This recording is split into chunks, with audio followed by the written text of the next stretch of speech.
ये कहानी है माधव की, एक ऐसे नौजवान की जिसकी उंगलियों में जैसे जादू था। वो जब पत्थर को तराशता तो लगता मानो पत्थर नहीं किसी की तकदीर गढ़ रहा हो। उसकी बनाई मूर्तियां बस पत्थर नहीं थी, वो सांस लेती हुई महसूस होती थी। उसके बूढ़े पिता जो खुद एक महान मूर्तिकार थे, उसे देखकर मुस्कुराते और कहते, बेटा हुनर तो है तुझमें पर सब्र नहीं, पत्थर से जोर नहीं प्यार से काम ले। उसकी खामोशी को सुन, वो खुद बताएगा उसे क्या बनना है। लेकिन माधव पर दुनिया का सबसे बड़ा कलाकार बनने की धुन सवार थी। एक दिन उसे अपनी जिंदगी का सबसे बड़ा काम मिला, एक बेशकीमती पत्थर जिस पर उसे एक ऐसा चेहरा तराशना था जिसमें कोई कमी ना हो, कोई दाग ना हो। माधव उस पत्थर में डूब गया। दिन रात बन गए और रातें सुबह। और फिर वो दिन आया। मूर्ति लगभग तैयार थी, बस एक आखिरी चोट चेहरे पर वो चमक लाने के लिए। अपनी कला के नशे में चूर माधव अपने पिता की सीख भूल गया। उसने अपनी पूरी ताकत से छेनी पर हथौड़ा मारा और एक पल में सब बिखर गया। मूर्ति के उस खूबसूरत चेहरे पर एक गहरी दरार उभर आई थी। माधव के हाथ कांपने लगे, दिल बैठ गया। दुनिया जैसे एक पल के लिए आवाज करना भूल गई।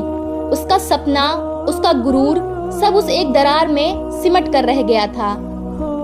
उस दिन के बाद उस कारखाने में छेनी की आवाज खामोश हो गई।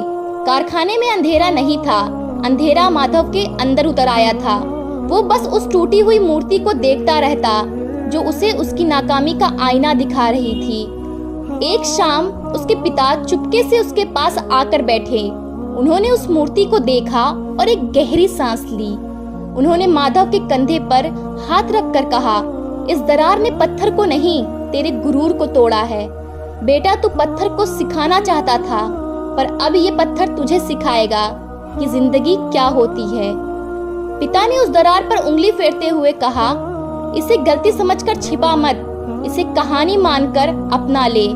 इसमें दर्द भर दे, इसमें तजुर्बा भर दे, इसमें जिंदगी भर दे। पिता के उन शब्दों ने जैसे माधव के अंदर जमी बर्फ को पिघला दिया। उसने रोते हुए अपनी छेनी उठाई। इस बार उसकी चोट में गुरूर नहीं था, हमदर्दी थी। वो पत्थर को तराश नहीं रहा था, वो उसके जख्मों पर मरहम लगा रहा था। उसने उस दरार को छिपाया नहीं, बल्कि उसे एक बूढ़ी माँ के चेहरे की झुर्रियां बना दिया। एक ऐसी झुर्री जो एक लकीर नहीं बल्कि एक पूरी किताब थी, जिसमें हंसी और आंसू की कहानियां लिखी थी। और फिर उसने आंखों से आंसू की एक धार बनाई जो ठीक उसी दरार के रास्ते से होकर बह रही थी। जब मूर्ति पूरी हुई तो उसे देखने वालों की आंखें भर आईं। वो एक सही चेहरा नहीं था, पर उसमें वो सच्चाई थी, वो दर्द था, वो ममता थी जो किसी चीज में हो ही नहीं सकती थी। माधव की वो गलती उस मूर्ति की जान बन गई थी। याद रखिए, आपकी कमियां, आपकी गलतियां वो आपकी कमजोरी नहीं है, वो तो आपकी कहानी का सबसे कीमती हिस्सा है। वही तो वो निशान है जो बताते हैं कि आप जिंदा हैं।